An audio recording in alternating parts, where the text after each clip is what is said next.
Est-ce que tu reflètes l'amour de Jésus? Est-ce que dans ton quotidien, on peut dire: «Tu es un enfant de Dieu» ou «Es-tu un caméléon?» Il n'y a pas de petit témoignage. Ça montre simplement que Dieu est dans les petites et des grandes choses. Il est partout, il aime ses enfants et il est là pour intervenir dans ta vie. Bonjour et bienvenue sur Vitamine J. Je suis heureuse aujourd'hui de pouvoir partager avec vous la parole et donc nous allons méditer ensemble le psaume 40. Je vais lire à partir du verset 3. Il m'a retiré de la fosse de destruction, du fond de la boue, et il a dressé mes pieds sur le roc. Il a affermi mes pas. Il a mis dans ma bouche un cantique nouveau, une louange à notre Dieu.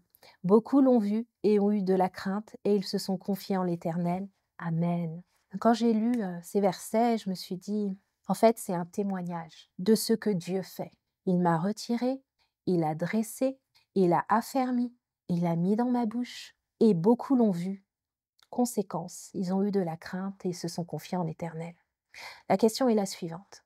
Es-tu un témoignage vivant pour Christ? Est-ce que tu reflètes l'amour de Jésus? Est-ce que dans ton quotidien, on peut dire tu es un enfant de Dieu? Ou es-tu un caméléon? Quelqu'un qui se transforme et qui a plusieurs facettes en fonction des situations et des personnes qui l'entourent. Le Seigneur t'appelle à être vrai, t'appelle à refléter sa personne. Et quand on te regarde, on doit voir Christ. On est appelé à vivre, à agir, à parler, à penser comme Christ. C'est la Bible qui nous l'enseigne. Jésus lui-même disait: «Qui dit-on que je suis?» Et il avait ce témoignage. Certains disaient qu'il était prophète, d'autres: «Tu es le Fils du Dieu vivant».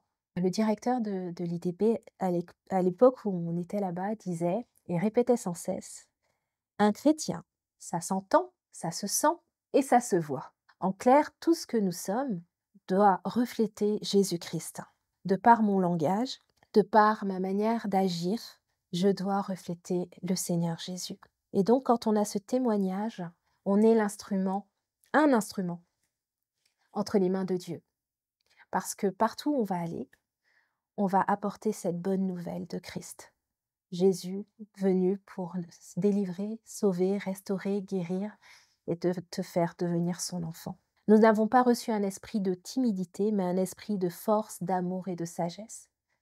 Alors si toi, tu es déjà chrétien et que tu as reçu, parce qu'on reçoit chaque jour, le Seigneur t'invite à partager ce qu'il fait dans ta vie.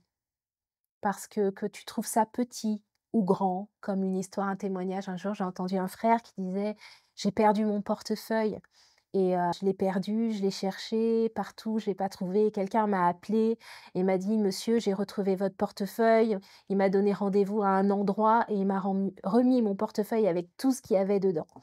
Il n'y a pas de petit témoignage. Ça montre simplement que Dieu est dans les petites et des grandes choses. Il est partout, il aime ses enfants et il est là pour intervenir dans ta vie. Et ce témoignage est fort parce qu'il révèle l'amour de Dieu et sa toute-puissance, même dans les petites choses que nous on considère. Je suis une nouvelle créature, les choses anciennes sont passées, voici toutes choses sont devenues nouvelles. Il y a un avant Jésus et un après Jésus.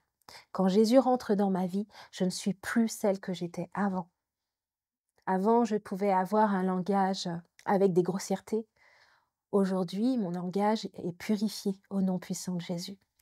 Il y a une différence entre l'avant et l'après. Et c'est ça la grâce de Dieu dans nos vies. Tu ne peux pas rester le même et dire je suis chrétien. Sinon, c'est qu'il y a quelque chose qui ne s'est pas fait dans ton cœur. Donc je vais maintenant vous laisser sur cette parole. Le Seigneur est celui qui nous transforme, le Seigneur est celui qui nous délivre, pas pour nous-mêmes, pour sa gloire, mais aussi pour que nous puissions faire de toute personne, de tout homme, femme, enfant, des disciples de Jésus-Christ. Alors, je vais inviter encore le Seigneur et je vais prier pour vous afin que si vous êtes dans une situation où vous savez, où vous connaissez votre vie et où vous vous cachez, vous êtes plutôt caméléon et vous n'assumez pas le fait d'être chrétien et de suivre Jésus-Christ, que toute peur, toute timidité de ce qu'on vous a dit, là où vous êtes, même dans votre travail, soit maintenant brisée au nom puissant de Jésus. Seigneur Père, je veux te présenter les auditeurs, Seigneur mon Dieu, ceux qui sont dans cette situation où ils sont, Seigneur, ils t'appartiennent, mais jusqu'à présent, ils se sont cachés. Seigneur mon Dieu, tu dis qu'on ne peut pas cacher, Seigneur, la lumière, mais qu'elle doit être mise en avant. Alors, Seigneur, maintenant que tout ce qui les retient maintenant soit brisé au nom puissant de Jésus et qu'ils puissent, Seigneur mon Dieu, pleinement avancer, Seigneur, parler, agir comme toi et refléter, Seigneur, donner ton parfum tout autour d'eux. Que ton nom, Seigneur, soit glorifié dans leur vie et que toute la gloire te revienne. Merci, Seigneur. Amen. Je vous dis à bientôt. Soyez bénis, encouragés et fortifiés dans la marche. Amen.